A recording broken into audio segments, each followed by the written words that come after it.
the results of DIY abortions and medical abortions in general.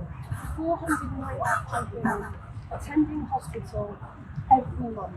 Each month, that is a huge amount of women. So we can see that abortion isn't just obviously life-ending for children, it's also hugely damaging for women. As we say, no abortion is safe. Obviously not for the child, but clearly not for women. Another poster with a shocking statistic on here. 42% of women last year having an abortion had already had one or more abortions. Now clearly we're here particularly remembering the children whose lives have been lost through abortion. It's nearly 10 million, we're getting on for that figure. But also we want to remember the amount of women who have been damaged by abortion. Sometimes people look at a statistic like this and they think, why are so many women having repeat abortions? Is it because people think of abortion merely as contraception? But if we recognise the hurt and damage that abortion causes, clearly a woman would intentionally want to do that just instead of using contraception. Clearly there's something deeper going on. And a lot of these women are having repeat abortions because they are so damaged by the previous abortion, they don't even feel themselves worthy of motherhood after that. Now, somebody here who will understand a little bit more about the damaging effects of abortion on women is Claire. Maybe you could just tell us a little bit about the damaging effects of abortion. I had an abortion when I was 18. I struggled for 40 years. Shame, guilt, regret, and unforgiveness.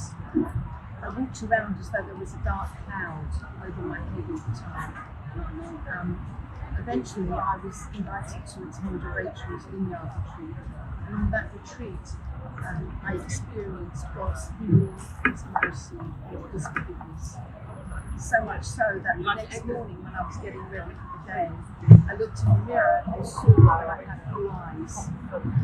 The last 40 years, the previous 40 years, I'd only had grey eyes. But the cloud had lifted, and I could see myself for who I really was, and I knew that I was forgiven and that I had eventually now forgiven myself and was able to move forward. Wow, I think that is so profound, not just as a reminder to how damaging abortion can be to women, that it really affects the way they view themselves as being in this cloud of darkness, but also what a great testimony to the healing power of organisations like Rachel's Vineyard, and ultimately, through the grace of God, that people are able to see themselves as they truly are. So thank you so much for sharing that story, and again for the work that you do with Rachel's Vineyard. So we're just going to look a little bit more at some of these other posters. And this one here, we see 25% of pregnancies in England and Wales end in abortion. That's 1 in 4 pregnancies ending in abortion. Again, a shocking statistic that 1 in 4 women of childbearing age that we know who've had a pregnancy may have had an abortion as a result of that. And these statistics are probably the highest they've ever been. And again, just a reminder of the figure that we have for this year. If we count all the abortions that happened in this country since 1967, we have 789,238 people. And I think it's really important to remember each and every one of them. We could have just rounded that off and said, 9.5 million or 10 million, but it's so important to remember each individual human life. Why did you come? Why do you feel this is so important, this issue?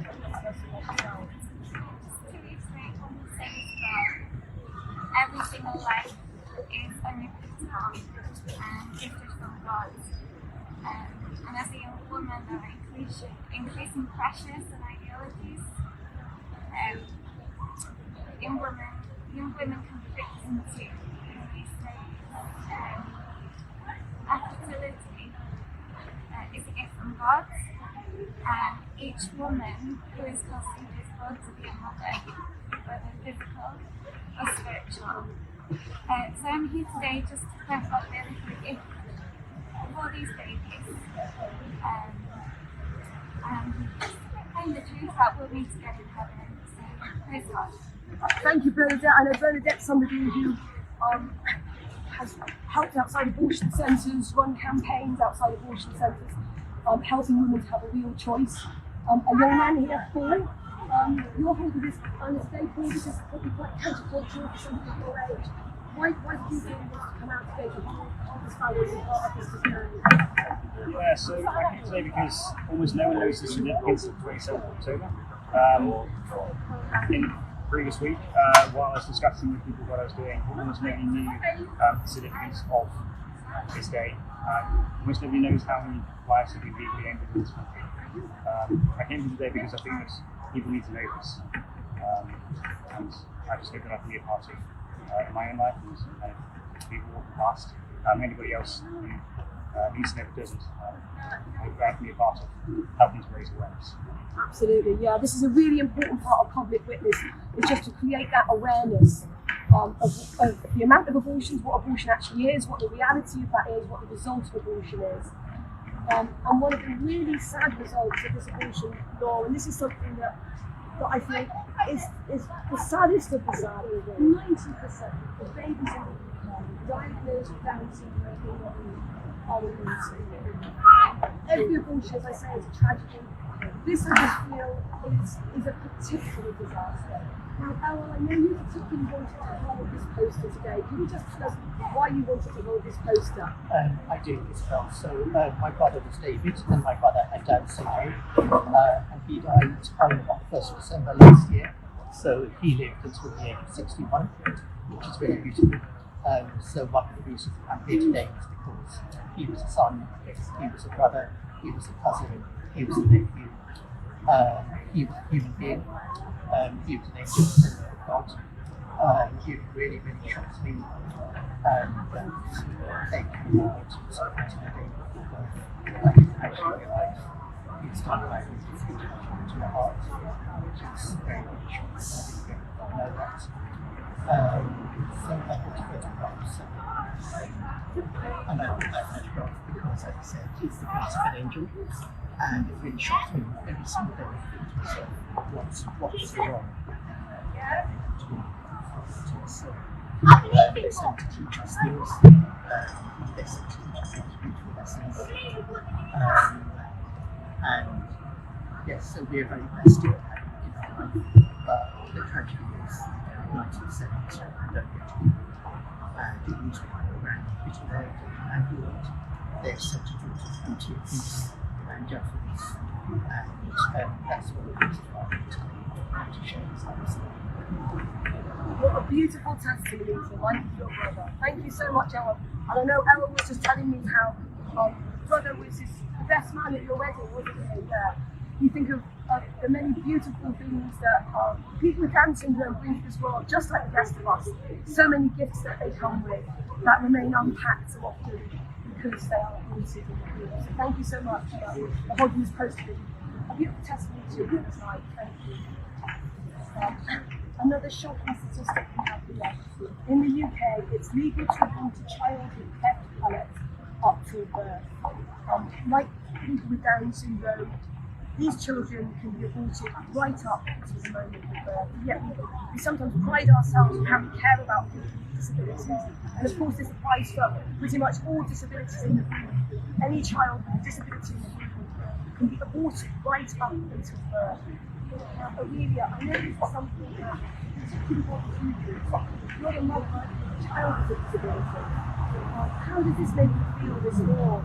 That says that children with disabilities right up until birth?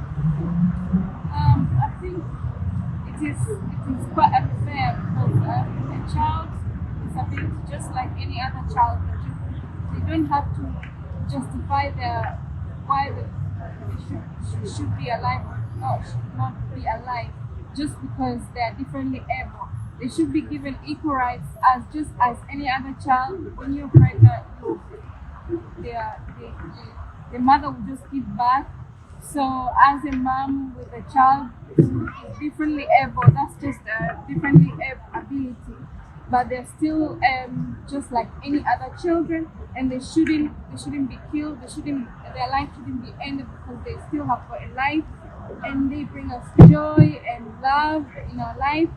So it is quite sad that we say that we care for people with disability while we kill them like this, that means we don't really care at all as people with disability. It is very sad to think that my child can be killed after birth just because she's born different. It is quite discriminatory. Thank you so much, and thank you for bringing your daughter with us today. Your daughter here with us in the panel, beautiful girl, and so we're really grateful that you chose her. Thank you very much. Coming today. Thank you. And again, another really sad statistic that last year, 2,748 patients held out of 20 weeks or over. And we have an image here reminding us of what a child at 24 weeks looks like when they're old. Many of these children will survive. They may need some health care when they're first born, so a little bit of help. But to think that a lot of these children can be aborted, like we were just saying, because they have a disability, because they maybe have Down syndrome, they're diagnosed with something to make them a little bit different to us, maybe because they're a little bit more vulnerable than the average child, they can be aborted right up until birth. And yet, as we can see, the beauty of this child at 24 weeks, clearly human, he should be treated no different to any other child that was born. So thank you for coming today with these posters. And this last poster in this display here, showing that since 1967, the amount of babies aborted in the UK is more than the combined population of Scotland and Wales. And actually, I think this poster illustrates it really dramatically. You can see that with all those abortions, it actually wiped away the entire population of 2 whole countries. That figure that we just looked at earlier, of getting on for 10 million children. In fact, it's even more than those 2 countries combined.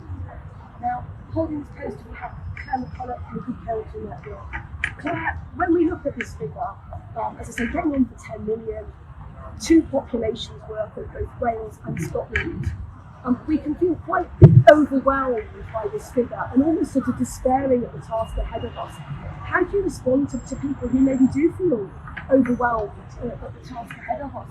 Well, it is an overwhelming task. You know, it's a huge number of lives that we lost, and it's terrifying to think that can continue. But we've been blessed in the work I do counselling women to be able to help thousands of women to change their mind. And I would say you just need to reach out to one woman, help one pro-life organisation in your area. Do the one thing that you can do. If everyone is doing that, then we will reach hundreds and eventually thousands of women. And my experience is these women reach other women when they've had the experience of cherishing life itself. And how many women do you know through your organisation, the Good Counsel Network, who have chosen life? Would it be hundreds and thousands? We know about 3,500 women now who have kept their baby through being offered help and alternatives to abortion. I think it would be interesting maybe to see another map of the amount of mothers who have chosen life because they were given a real alternative to abortion. Not just through the Good Counsel Network, with other organisations as well, pro-life organisations that provide support during pregnancy and after birth for as long as that mother needs it. So if anyone listening at home or wherever you're from know of anyone in a crisis pregnancy, make sure you get in touch with one of these organisations who can provide real support and a real choice to these mothers who are sometimes in a real crisis with their pregnancy. So we're just going to have another reminder here, looking back at this main banner of the figure that we're here to remember. 9,789,230 children whose lives have been lost.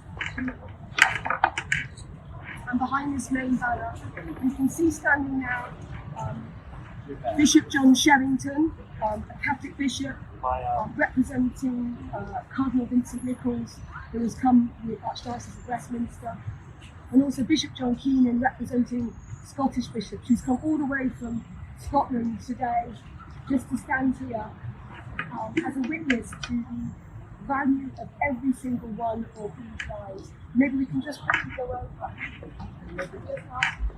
Bishop John, why did you feel the need to come here today, Bishop John Channington, on this particular occasion, the 27th? It's the 54th anniversary of the passing of the Act of 1967, and we're approaching 10 million lives have been lost through abortion. So I'm here because I want to grieve those deaths, grieve the women who have also been affected by abortion, but also seek the conversion of hearts and minds. I think it's really important as we're approaching COP26, looking at how all realities interrelate and are connected. So therefore we have to remember that profound link between mother, child, and better relationships between men and women, eliminate sexual violence, domestic violence, and work for dignity and respect. And that means the whole of our reality is connected, and that's what I'm praying for. I want to see change. Brilliant. Thank you so much for being here today, Bishop John. Really appreciate your witness. Thank you very so much. Thank you. Time to repent and believe in Jesus the Messiah. You can see some passers-by who are in support of this witness here today, which is really encouraging. They're creating awareness amongst the population in Westminster. And we're here today with Bishop John Keenan, who's come all the way from Scotland. Bishop John, why did you feel the need to come all this long distance to be here today? I'm sure you're very busy, and you obviously thought this was an important issue. I wouldn't have missed it. Really, Isabel had come down from Scotland for the same reasons that Bishop John has said. Really, it's 54 years since the passing of the Abortion Act, when Bishop John said that's 10 million really. That's the Scottish nation almost twice over, wiped out by abortion. And so I think I'm here again to pray and to hope that there will be a conversion of hearts and minds to believe that there's a better way, that we don't need to give in to failed ideas. After 50 years, abortion not just has failed little ones, it's failed women, and those who say they're pro-choice, they're not giving women the choice, many of them the choice to be supported, to have their children. So positively, I'm here to say that there is always a better choice than abortion. Always a better choice than abortion. Absolutely. And I think it's important to remember that a lot of women having an abortion aren't even really given a choice at all. A lot of them feel that they have to have an abortion because there are no other options open to them. So it's important that if we really believe in choice, that a woman is given a real alternative to abortion when she's in a challenging crisis pregnancy situation. So we're just going to end this section now, but I'm going to be joined by a few other people that are in a short while, and we're going to go around and look at the rest of this display and look at the other people that come here today to remember what happened 54 years ago. So if you join me in a few minutes, we'll be back to talk to you again.